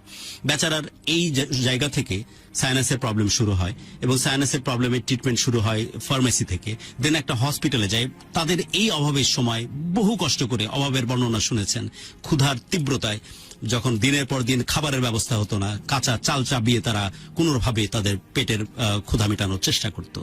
এরকম সিচুয়েশন, এরকম গ্লানি, দিনের পর দিন মানুষের চোখে যে অপরাধ বোধ, মানুষের চোখে যে এই যে অপমান, এই জিনিসগুলোকে তাদেরকে দিনের পর দিন দেখতে হয়। কিন্তু এই যে বললাম, মধ্যবিত্তের ফিতরত, যে বিপদে পড়বে, শেষ হয়ে যাবে, কিন্তু কারো কাছে হাত পাতবে না, এইভাবেই কিন্তু তারা কোনোভাবে সার্ভাইভ করতেছিল। এই মধ্যে এই মানুষটি, সুমি মেয়েটি 12 বছর বয়সে যখন তার এই প্রবলেম শুরু হয়, তখন হসপিটালে যায়। একটা স্বনামধন্য হসপিটালের একজন স্বনামধন্য ডাক্তারের কাছে যায়। ডাক্তার বলে, যেখানে ড্রেনেজ লাইন, যতটুকু আমি শুনেছি, যে যতটুকু সুমি বলেছে, যে একটা ড্রেনেজ লাইন করা লাগবে, মাথা থেকে যে পানিটা নিয়ে পাকস্থলীতে ট্রান্সফার করলে সে দেখতে পারবে। সুমি কিন্তু তার আগে কিছুটা দেখতে পারতো। পরবর্তীতে বহু কষ্ট করে সেই ট্রিটমেন্টের টাকা যোগান দিয়ে যখন অপারেশন করা হয়, অপারেশনের পর দেখা যায় যে সুমি একেবারে পরিপূর্ণভাবে অন্ধ হয়ে যায়। এবং সেই ট্রিটমেন্টটা যে ভুল ছিল, সে ডক্টর অ্যাকনলেজ করে, এবং সেই হসপিটালে বড় ডাক্তারের কাছে যাওয়া যায়, সেও বলে যে আসলে ট্রিটমেন্টটা ভুল ছিল। ট্রিটমেন্টের ভুলের মাত্রা এত তীব্র ছিল যে ওই সার্জারির 12 দিন পর সঠিক করার জন্য সে আরেকটা অপারেশনের উদ্যোগ গ্রহণ করে। ভাগ্যিস ওই সময় হসপিটাল কর্তৃপক্ষ সে অপারেশনটাকে থামিয়ে দেয়, নাহলে মেয়েটিকে বাঁচিয়ে রাখা সমস্যা হয়ে যেত। এইরকম সিচুয়েশনে মেয়েটিকে আবার 3 মাস পর অপারেশনের জন্য হসপিটালে নিয়ে যাওয়া হয়, এবং হসপিটালে অপারেশন করে। অপারেশনের পর চোখের ব্যথাটা কমেছে, কিন্তু তার চোখের দৃষ্টি আর 3 মাস পর ওখানে নাই, সেই ওটা অপারেশন অন্য আবার জায়গায়। হ্যাঁ, আচ্ছা। অন্য হাসপাতালে, অন্য হসপিটালে যেহেতু ওখানে বারবার তারা ভিক্টিমাইজড হয়েছে, হ্যাঁ। তাদের আর ভরসা ছিল না, তখন অন্য হসপিটাল, অন্য একজন বড় ডাক্তারের কাছে যায়। 21 সালে করা হয়েছে আচ্ছা, সেটা। 2021 করা হয়, এবং তখন অন্য হসপিটাল ট্রিটমেন্টের পর সে এখন ব্যথাটা নাই, কিন্তু তার চোখ এখনো সে দেখতে পায় না। এবং সেখানে জানা যায় যে টিউমারের কথা বলা হয়েছিল, ব্রেন টিউমারের কথা, সেটা একবারে ভুল ছিল। অর্থাৎ প্রিভিয়াস যে ট্রিটমেন্ট প্রসিডিউর ছিল আগের যে হসপিটালে, সেগুলো পুরোটাই ভুল ছিল, যেটা হসপিটালের ডাক্তারই তাকে জানায়, এবং ওই আগের ডাক্তারের সাথে বাগবিতণ্ডা হয়, যেগুলো সুমি তার সাক্ষী। যতটুকু সুমি বলেছে তার প্রেক্ষিতে আমিও বলেছি, এবং আমি সেই জিনিসটাকে রিক্যাপ করে বলেছি যে আমাদের ডক্টরসরা অবশ্যই ভালো। আমরা জানি করোনাকালীন সময় বা বিভিন্ন সময়ে যে মানুষগুলো সাদা অ্যাপ্রন পরে আমাদের সামনে দাঁড়াতো, তাদেরকে আমাদের মনে হতো যে পৃথিবীতে স্রষ্টার যেন অন্য এক রূপ হয়ে আমাদের সামনে উপস্থাপিত হচ্ছে। বহু ভালো ডাক্তারের মধ্যে এই যে ধরনের বিতর্কিত মানুষজন থাকে, যে ডক্টরগুলো আসলে ডক্টর নামের কলঙ্ক, যাদের ভুল ট্রিটমেন্টের শিকার হয় মানুষজন, এবং সেই শিকার সারা জীবন বয়ে বেড়াতে হয়। আজ তার বয়স 22, 23, 24 বছর, এই 12 বছর সে বেচারার কিছু দেখতে পায় না এই ভুল ট্রিটমেন্টের ফল হিসেবে। তার এই কারণে আমি নিজেরও এক প্রসঙ্গে উদাহরণ দিলাম যে এই যদি সিচুয়েশন হয়, তাহলে দেশের ট্রিটমেন্টের পারপাজে মানুষ ভরসা জায়গাটা নষ্ট হয়ে যায়। আমি মিন করতেছি, বারবার বলছি, ক্যাটেগরিক্যালি সেই মানুষগুলোকে যাদের সেই প্রজ্ঞা নাই, যাদের সেই জ্ঞান নাই, যারা ট্রিটমেন্টের মধ্যে সেই সময়টা দেয় না, এবং যাদের ভুল ট্রিটমেন্টের শিকার হয়ে দীর্ঘ নিঃশ্বাস বয়ে বেড়াতে হয় বহু মানুষকে। আর যারা সত্যিকার অর্থে আমাদের ভালো ডক্টরস, বেশিরভাগই ভালো ডক্টরস, তাদের প্রশ্নে সবসময় আমরা শ্রদ্ধা জ্ঞাপন করি। এই প্ল্যাটফর্ম থেকে এখনো শ্রদ্ধা জ্ঞাপন করতেছি। আমরা যাচ্ছি সুমির কাছে। সুমি, তারপর তো আমার যখন অপারেশনটা হয়, তার আব্বু নামাজ পড়ে আর দোয়া করে, আল্লাহ তুমি বাঁচায় রাখো, না তো সুস্থ করে দাও, মাঝামাঝিতে রেখো না। কিন্তু না, কোনোটাই হয় নাই। মারা গেলেই ভালো হইতো, এইভাবে যন্ত্রণাটা ভোগ না করে মারা যাওয়াই ভালো, কারণ এইভাবে থাকা আর কবরে থাকা তো একই সমান। আমার খুব কষ্ট হয় যখন মানুষ আমাকে বলে, ওই যে দেখো কানে যাচ্ছে। আমি কি কানি? মানুষও আছে, হায় রে দেশ। মানে জন্মগত থেকে যে মানুষ না দেখে, ওর সাথে আমার সাথে কিন্তু জোড়া দেওয়া যাবে না, কারণ ও জন্ম থেকে এই জিনিসটা বুঝে নাই, ফিল করতে পারে নাই, জানে না। হ্যাঁ, আমি তো দেখছি আকাশটা কত সুন্দর, পাখিগুলো কি সুন্দর করে ঘুরে বেড়ায়, কত সুন্দর সবুজ গাছপালা। আমি তো আজকে এত বছর ধরে দেখতেছি না। কত সুন্দর বৃষ্টি হচ্ছে, আমি তো বুঝতে পারতেছি না। আমি কোথাও যেতে পারি না, ঘরের মধ্যেই বন্দি, কোথায় যাব? আমার যে সেকেন্ড অপারেশন হয়েছে, আমি চোখে দেখি না বিধায় কিন্তু আমি এখানে হেনস্থ শিকার হয়েছি। ডাক্তার আমার উপর পুরা খেপে গেছে যে আমি কেন, আমি প্রশাসনের সাহায্য নিলাম। তা আমি চোখে দেখি না বলে কি আমি খালি হেনস্থ শিকার হব? আমি সুস্থ হইতে চেয়েছি, হয়তো সুস্থ হয়ে যাই, না তো মারা যাই, দুইটা যে কোনো একটা হবে। কিন্তু এভাবে বেঁচে থাকতে আমি আর পারতেছি না, সম্ভব না। আমি যে প্রতি রাত্রে ঘুমাই, আমি চিন্তা করি যে কালকে যদি আমি সুস্থ হয়ে যাই, যদি আল্লাহ আমাকে চোখে দেখায়, ধৈর্য আর কত ধরবো? 12 বছর ধরে তো ধৈর্য ধরেই আসতেছি। আমার জায়গায় আপনারা চোখটা বন্ধ করে দেখেন তো, 5 মিনিট হেঁটে দেখেন তো কেমন লাগে চোখে না দেখলে মানুষের অবস্থাটা। পারবো না কেউ, কারণ সুস্থ থেকে মানুষ কখনো এভাবে যদি না দেখে, সে কখনো ফাইট করতে পারবে না তার জীবনের সাথে। যতই মানুষ বলুক যে হ্যাঁ আশেপাশে তো তোমার মতো অনেকে আসছে, ওই যে করতেছে, চাকরি করতেছে, রাস্তায় হাঁটতেছে, কিন্তু যাই দেখেন তো তাদের পিছনের অবস্থাটা কি, তারা কোথায় হেনস্থার শিকার হচ্ছে। আমি কি পারবো এভাবে চলতে? তো ওইভাবে চলা থেকে না মরে যাওয়া ভালো, একেবারে মরা ভালো। এভাবে বেঁচে থাকা সম্ভব না। তা আমি চাই যে সবাই আমার একটু পাশে দাঁড়াক। আমি সুস্থ হইতে চাইতেছি, হয়তো সুস্থ হই, না তো মারা যাই, যেটা যে কোনো একটা। এভাবে তুমি আর যে সম্ভব কথাটা হয় না। অনেক মাঝে মাঝে অবলীলায় বলে দিচ্ছ সুমি। মাঝে মাঝে মাথার মধ্যে উল্টা পাল্টা চিন্তা ঘুরঘুর করে যে কেন, আমি কি করব। ভাবি মানুষ যে মারা যায় না, আমি মরে গেল তো আমি মাঝখানে ঝুলে থাকবো। আমি মাঝখানেও ঝুলতে চাই না। আল্লাহ তুমি আমরা স্বাভাবিক ভাবে নিয়ে যাও, না তো আমার চোখে দেখা দাও। আমি আর পারতেছি না, আমার নিঃশ্বাস বন্ধ হয়ে আসে। কোথায় যাব আমি, কি করব আমি? বাবা মা যতদিন আছে ততদিন ঠিক আছি, ভাই বোন যখন বিয়ে হয়ে যাবো আমরা রেখে দেখবো, আমি কার কাছে থাকবো? তো আমি চাইতেছি এতটুকুই যে আমি সুস্থ হয়ে যাই। আর মা তো টেনশনে শেষ। আমি এটাই চিন্তা করতেছি যে মা তোমার যে বুকে ধরছে, আমি মরে গেলে কে দেখবো তোরে? যে মা তোমার পেটে ধরছে, যে মার কথা তুমি বলছিলে যে এত দূর আমরা আসছি তারপর আমার মায়ের জন্য, যে মা দিন রাত এক করে দিয়ে তোমাদের জন্য পরিশ্রম করেছে, যে মাকে চোখে দেখতে হয় তোমার এই কষ্ট, দিনের পর দিন তোমাকে ঘাটতে হয়েছে, সে মায়ের ভেতরটা কি হয়েছে তার কলিজা যদি স্ক্যান করে দেখা যেত, আমার মনে হয় ঝিল্লি বিল্লি হয়ে গেছে, এই কষ্টে ঝাঁঝরা হয়ে গেছে এই বুকটা। আমি সুমির মাকে একটু আমাদের স্ক্রিনে নিয়ে আসতে চাচ্ছি। যে আসসালামু আলাইকুম।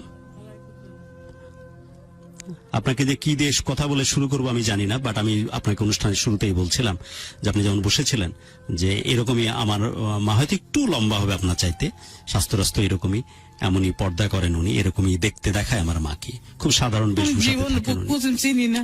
আমি ঢাকা শহরে এসে বহুকাল আমার পদ্মা মিত্রে রাখছিল, কিন্তু আমি কোনোদিন ঢাকা শহর একা চলি না, কোনো পুরুষ ফুলার সাথে দেখা করি নাই। কিন্তু এই কারণে বিপদে পড়ে আমি অনেক জায়গায় গেছি, অনেক কিছু করছি মেয়ের জন্য।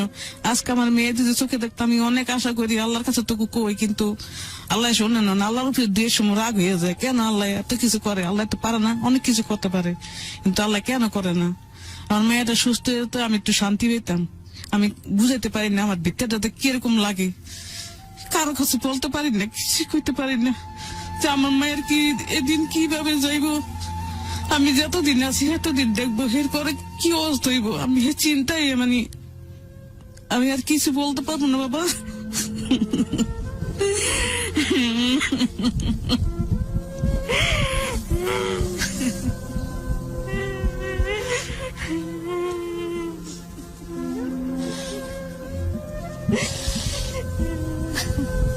এই দীর্ঘ নিঃশ্বাসে কারো ভালো থাকার কথা না।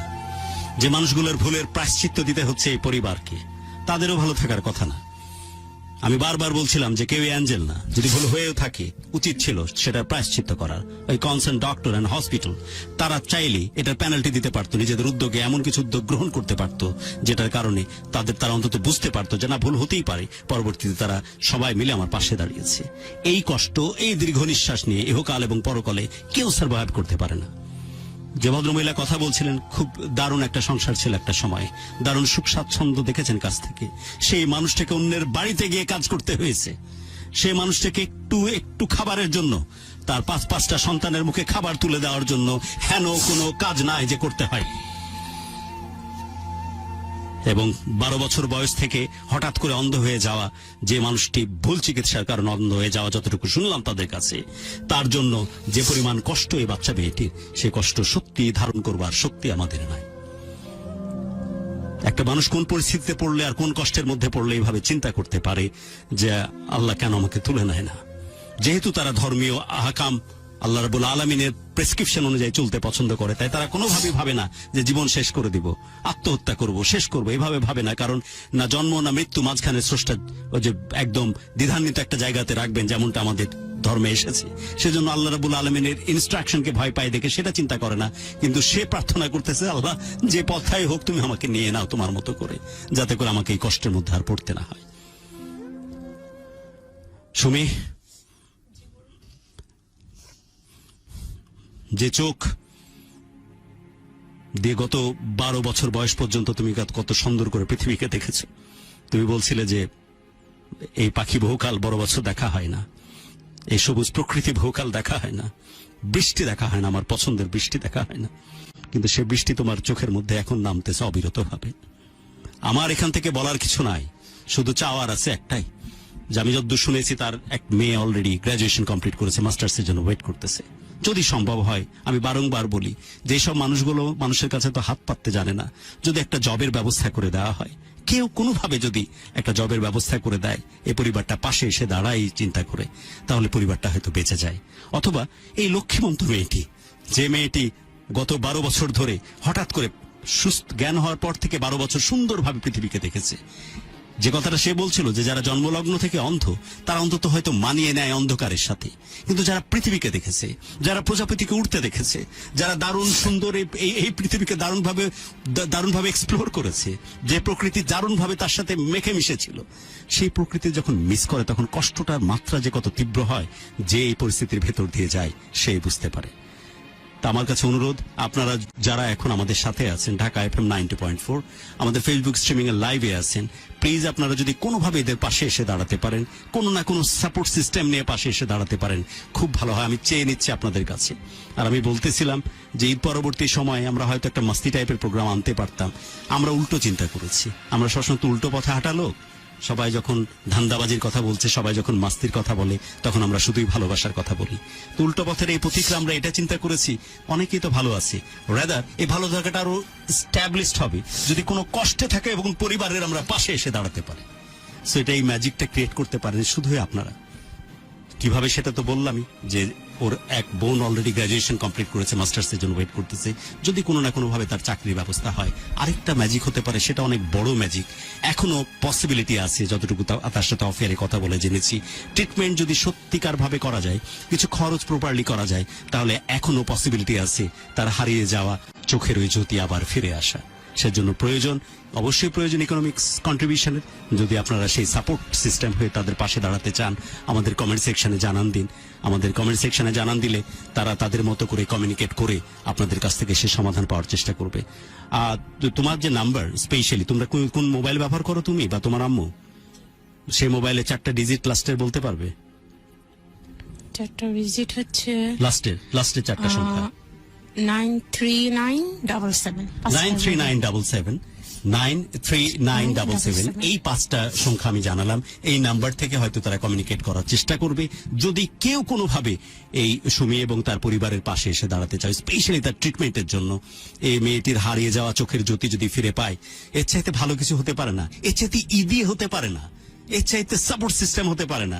একজন মানুষকে 100 বা 200 টাকা দিয়ে কন্ট্রিবিউট করে ওর কিছুই হয় না, কিন্তু হয়তো একবেলা শ্যামায়ের ব্যবস্থা আপনি করে দিলেন, মনে মনে শান্তি পেলেন যে আমি কন্ট্রিবিউট করলাম। কিন্তু এইভাবে যদি কোনো মানুষের জীবন দাঁড় করিয়ে দেন, আমরা যদি কোনো একদিন, আমরা মাঝে মাঝে কিন্তু ফিডব্যাক প্রোগ্রাম করি, কোনো একদিন নিয়ে এসে যদি দাঁড়িয়ে দিই, ওকে হাত ধরে, প্রিয়াঙ্কা হয়তো নেওয়ার চেষ্টা করতেছে, সুমি বললো যে হাত ধরা লাগবে না, আমি এখন দেখতে পাই।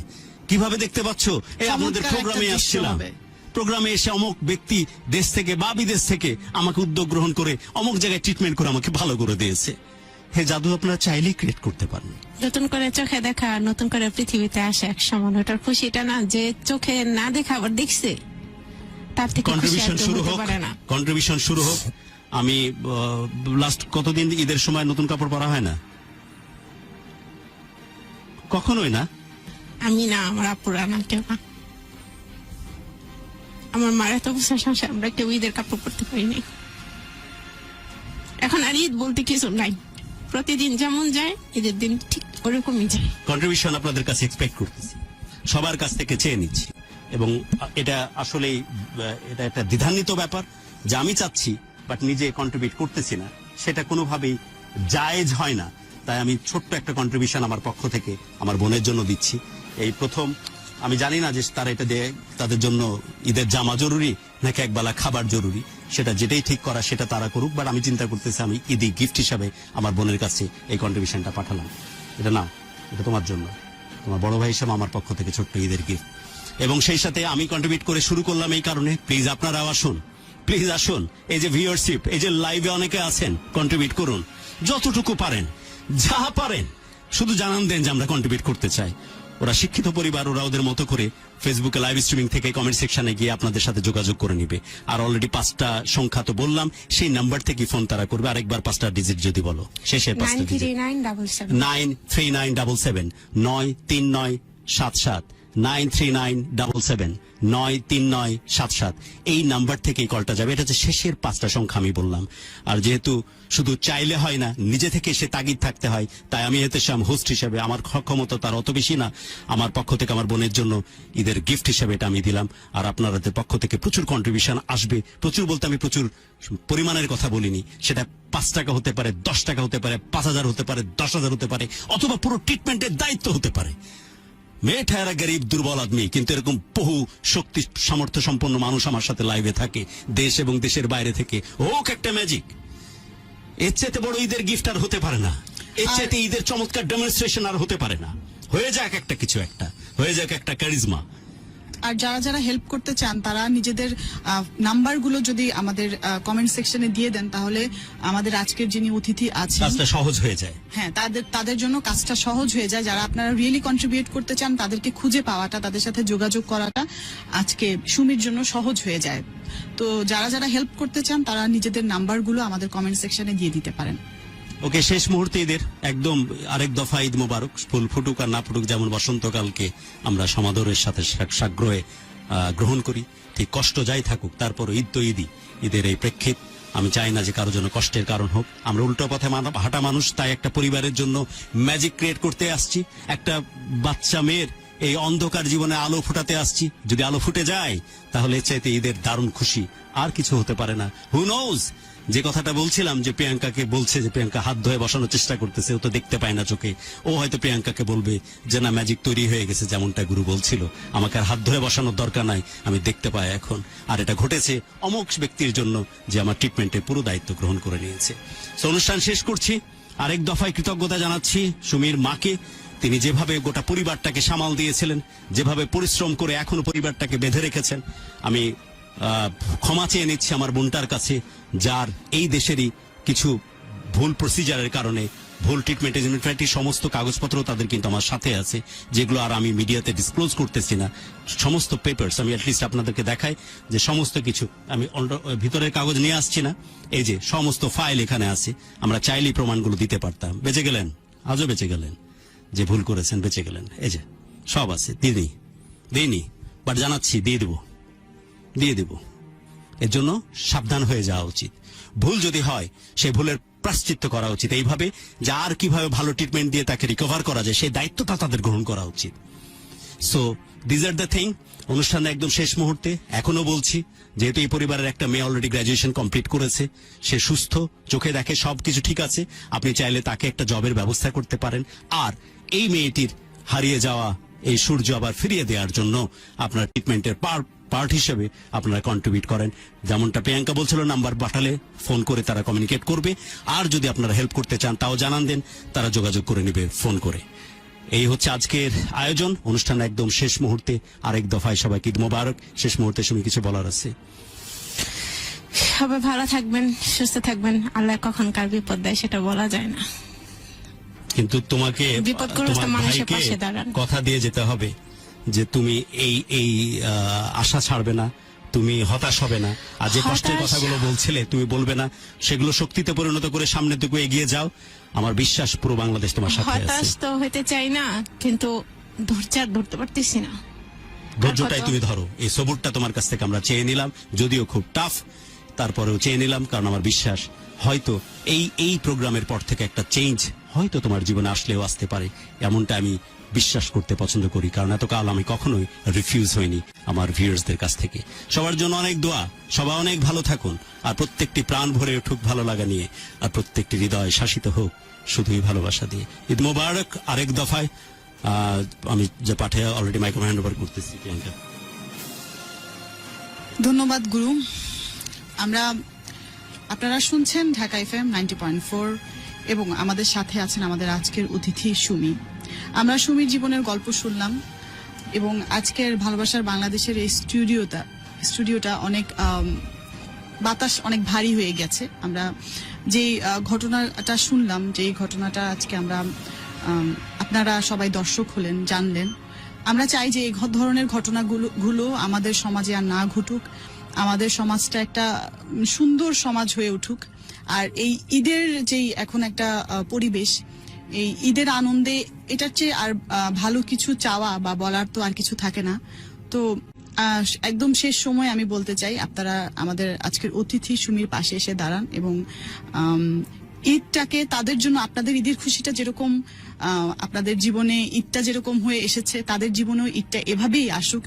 এটা আমরা যদি সবাই চাই তাহলে কিন্তু সম্ভব। সো এটাই আপনাদের কাছে আমরা আশা করি। এবং ভালোবাসার বাংলাদেশের যারা লিসেনার্স আছেন, ভিউয়ার্স আছেন, তাদের কাছ থেকে আমরা সবসময় এই ধরনের সাপোর্ট পেয়েছি এবং ভবিষ্যতেও পাবো, এই আশা রাখছি। আজকের মতো বিদায় নিচ্ছি ঢাকা FM 90.4 থেকে, ভালোবাসার বাংলাদেশ থেকে। আমাদের সাথেই থাকুন এবং ঢাকা FM 90.4 এর সাথেই থাকুন। আল্লাহ হাফেজ।